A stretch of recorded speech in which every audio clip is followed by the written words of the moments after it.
Comment les clubs sportifs dénichent-ils la prochaine grande star? Est-ce que c'est une question d'intuition, le fameux flair d'un recruteur qui a tout vu, ou est-ce que la science a complètement changé la donne? C'est la grande question. Aujourd'hui, on va se plonger dans un sujet absolument fascinant. L'intelligence artificielle peut-elle vraiment, concrètement, identifier les talents sportifs de demain? Et pour explorer ça, on a une source particulièrement solide. C'est une revue systématique, donc une synthèse de toute la recherche existante, qui s'appelle Le rôle de l'apprentissage automatique dans l'identification des talents pour les sports d'équipe. D'accord. Elle a été publiée en 2026 dans le Journal of Sport Science and Medicine. Les auteurs sont Qingrong Tang, Xu-Feng Wei et Bo Tang. C'est du lourd. Le but du jeu aujourd'hui, c'est donc de décortiquer cette méga analyse. Elle a passé au crible 27 études différentes. On va voir ce que la science nous dit sur la promesse de ces algorithmes, mais aussi, et c'est peut-être le plus important, sur leurs limites, Leur limite actuelle, oui. pour repérer les futurs champions chez les jeunes athlètes. Allez, c'est parti, on décortique ça ensemble. Alors pour commencer, les auteurs rappellent un truc essentiel. Oui. La détection de talent, c'est pas simple. Vraiment pas. Ce n'est pas comme mesurer une taille ou un poids. C'est pas une chance exacte, pas du tout. Ils utilisent une formule assez parlante, hein. C'est un système complexe, non linéaire et adaptatif. Ça dépend de tout, la biologie, la technique, le mental, et même l'environnement social.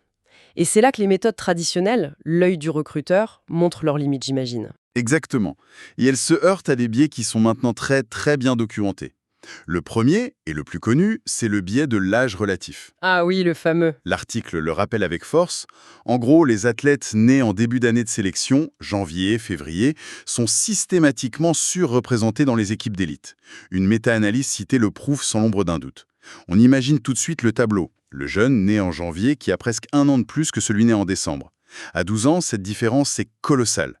Il est plus grand, plus fort, et il est choisi. Précisément. Et ça nous amène directement au deuxième grand biais, qui est lié, celui de la maturation biologique. Le fait d'être en avance physiquement. Voilà. Un ado qui a sa puberté plus tôt que les autres va dominer ses pairs. Mais cette supériorité, elle est souvent temporaire. Ce n'est absolument pas un indicateur fiable de son potentiel à 20 ou 25 ans. C'est un piège, en fait. C'est un énorme piège. L'œil humain est attiré par la performance immédiate. C'est très difficile de voir au-delà. Et c'est face à ces biais quasi inévitables qu'on se tourne vers la technologie, vers l'IA, le fameux machine learning. C'est ça, sa promesse sur le papier? Sur le papier, la promesse est immense. Oui. La force du machine learning, c'est sa capacité à analyser des quantités gigantesques de données très différentes et surtout à y trouver des motifs que l'œil humain ne verrait jamais. D'accord. L'article identifie 4 grands rôles potentiels. Le premier, le plus évident, c'est la modélisation prédictive. Essayer de prévoir qui sera sélectionné, qui signera un contrat pro. Ça, c'est le Graal. Et le deuxième? Le deuxième, c'est ce qu'on appelle le clustering, la segmentation. L'idée, c'est de regrouper des joueurs pour identifier des profils, des archétypes. Des archétypes de joueurs. Ça veut dire qu'au lieu de dire c'est un défenseur, l'IA pourrait nous dire c'est un relanceur-stopper, un profil hybride qui n'existe pas dans les cases traditionnelles. C'est tout à fait ça. Découvrir des rôles ou des combinaisons de talents que l'œil humain, formaté par des décennies de schémas tactiques, ne verrait même pas. Intéressant. Le troisième rôle, c'est le suivi longitudinal. Analyser les trajectoires de développement sur des années. Et enfin, le quatrième, c'est de créer des systèmes d'aide à la décision pour les coachs. Pas les remplacer, mais compléter leur jugement. C'est très clair. Et les auteurs relient tout ça à un concept, la dynamique écologique. Ça sonne un peu complexe? Ça l'est moins qu'il n'y paraît. L'idée, c'est de sortir des tests de labo. La performance, ce n'est pas de savoir courir vite sur 20 mètres en ligne droite. C'est de le faire en situation de match. Voilà. C'est savoir sprinter pour intercepter une passe sous la pression d'un adversaire sur un terrain glissant à la 85e minute. C'est ça la dynamique écologique. L'adaptation à un environnement complexe. Et la promesse de l'IA, c'est qu'en l'alimentant avec des données de match, elle pourrait mieux évaluer cette intelligence de jeu. Le vrai talent, en somme. Exactement. Donc, sur le papier, la promesse est immense. Prédire, classer, suivre. L'IA semble être la baguette magique que tout le monde attendait. Mais, j'imagine qu'il y a un mais. Oui. Quand les auteurs ont regardé ce que ces 27 études ont vraiment trouvé, le tableau est devenu beaucoup plus nuancé, non? Beaucoup plus. D'abord, un panorama rapide. Le football est de loin le sport le plus étudié, sans surprise. Mais on a aussi du rugby, du basket, du cricket. Et c'est là qu'on arrive au cœur du problème, la performance de ces modèles d'IA. Elle varie du tout au tout. Les auteurs utilisent une mesure statistique, la UCROC. Pour faire simple, un score de 0,5, c'est pile ou face, le hasard total. Un score de 1, c'est la perfection. Et dans les études, Ça s'étale de 0,58, à peine mieux que le hasard, jusqu'à un impressionnant 0,96. une fourchette aussi large, c'est énorme. Ça veut dire que certains modèles sont à peine utiles, tandis que d'autres frôlent la perfection. Ça c'est un peu l'embrouille, cette histoire. Il y a un très très gros « mais ». Et les auteurs mettent le doigt dessus avec une rigueur implacable. Cette variabilité, elle s'explique par la qualité très inégale des études. Ah, Ils ont utilisé un outil d'évaluation pour mesurer le risque de biais, et le résultat est alarmant. 59% des études, donc près de 6 sur 10, présentent un risque de biais élevé. attendez. Plus de la moitié des études publiées sur le sujet sont considérées comme scientifiquement fragiles. C'est énorme. Mais qu'est-ce qui cloche concrètement? Le problème principal, et c'est un point absolument crucial, c'est la validation des modèles. La plupart des études se contentent de ce qu'on appelle une validation interne. C'est-à-dire? Ils entraînent leur modèle sur une partie de leurs données et le testent sur l'autre partie, mais qui vient du même groupe d'athlètes, du même club, de la même saison. Si je comprends bien, c'est un peu comme réviser pour un examen en ne faisant que les exercices qu'on a déjà corrigés en classe. On a l'impression d'être super prête, mais Mais on ne sait absolument pas si on saura répondre à des questions qu'on n'a jamais vues. L'analogie est parfaite. d'accord. Très peu d'études réalisent une validation externe. Tester le modèle sur un groupe entièrement nouveau, d'un autre club, d'une autre année. C'est pourtant le seul moyen de savoir si le modèle a vraiment appris quelque chose de général sur le talent. Et ce n'est pas le seul problème technique qu'il soulève. Il y a aussi cette histoire de calibration. Oui, et la calibration, c'est fondamental. C'est une chose qu'un modèle soit précis, c'en est une autre qu'il soit fiable. Dangereux, il est trop sûr de lui. Et l'article note que cette calibration n'était quasiment jamais vérifiée. D'accord, c'est beaucoup plus clair. Pour rendre ça encore plus concret, la revue donne des exemples frappants. Il y en a une sur une académie de foot écossaise qui est juste ahurissante. Ah oui, l'étude de Craig et Swinton. Ils ont suivi 512 jeunes joueurs pendant 10 ans. 10 ans. Et le résultat est un véritable pavé dans la mare. Malgré cette décennie de données, la capacité des modèles d'IA à prédire qui obtiendrait un contrat pro était proche du hasard. Attendez une seconde.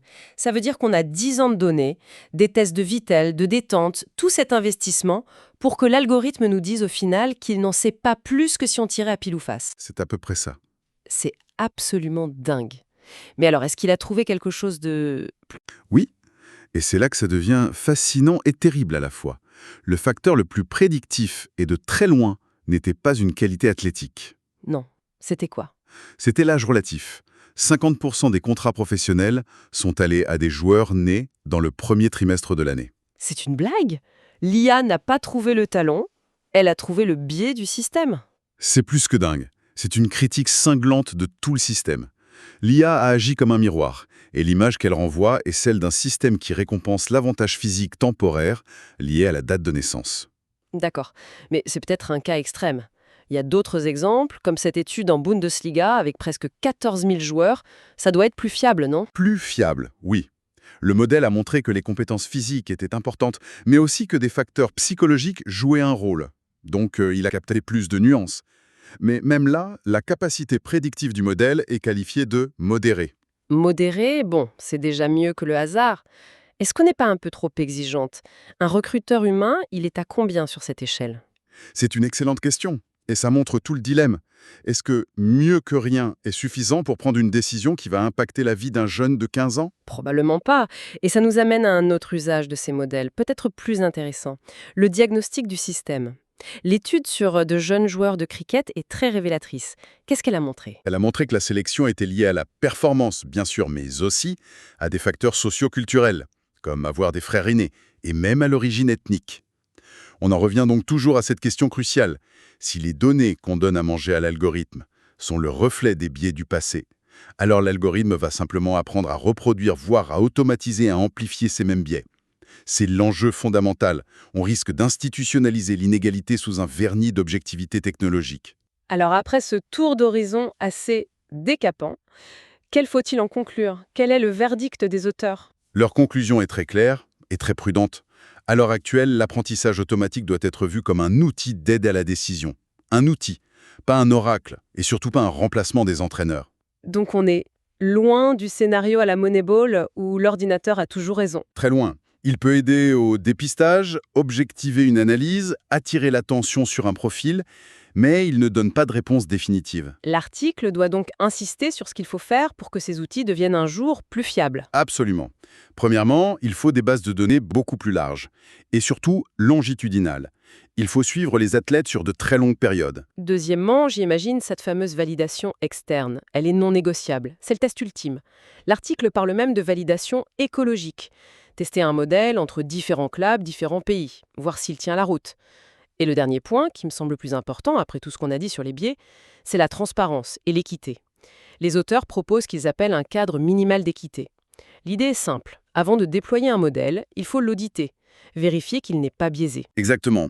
Est-ce qu'il est aussi performant pour les joueurs nés en fin d'année, pour ceux à maturation tardive, pour tous les groupes socio-économiques? Tant qu'on n'a pas de réponse, utiliser ces outils à grande échelle serait irresponsable. En résumé, l'IA ouvre des perspectives vraiment prometteuses. Mais on n'en est qu'au tout début. La rigueur scientifique des études doit massivement progresser avant que ces outils puissent être utilisés en toute confiance. L'enthousiasme est là, mais la preuve reste largement à faire. Oui. Et pour conclure, peut-être une pensée pour aller plus loin. La plupart des études, comme on l'a vu, cherchent à prédire le succès dans le système actuel. D'accord. Elles essayent de trouver les joueurs qui correspondent aux critères de sélection existants avec tous leurs biais. Mais si l'IA pouvait être utilisée pour défier ce système? C'est-à-dire, l'utiliser non pas comme une conformiste, mais comme une rebelle. Exactement. Au lieu de trouver des joueurs qui rentrent dans le moule, pourrait-elle identifier des profils totalement atypiques? Des athlètes avec des compétences uniques que les méthodes actuelles ignorent complètement. Waouh! L'IA pourrait-elle nous aider non pas à mieux trouver le talent tel qu'on le connaît, mais à redéfinir ce que le mot talent signifie vraiment? Utiliser l'IA comme un outil de disruption, pas juste d'optimisation. C'est une question passionnante. Pour celles et ceux qui souhaitent creuser le sujet, on vous encourage vivement à consulter l'article original. Oui. Le rôle de l'apprentissage automatique dans l'identification des talents pour les sports d'équipe par Ching-Kwong Teng, Xiufeng Wei et Botan dans le Journal of Sport Science and Medicine. N'oubliez pas de vous abonner et d'activer les notifications pour ne pas manquer nos prochaines analyses.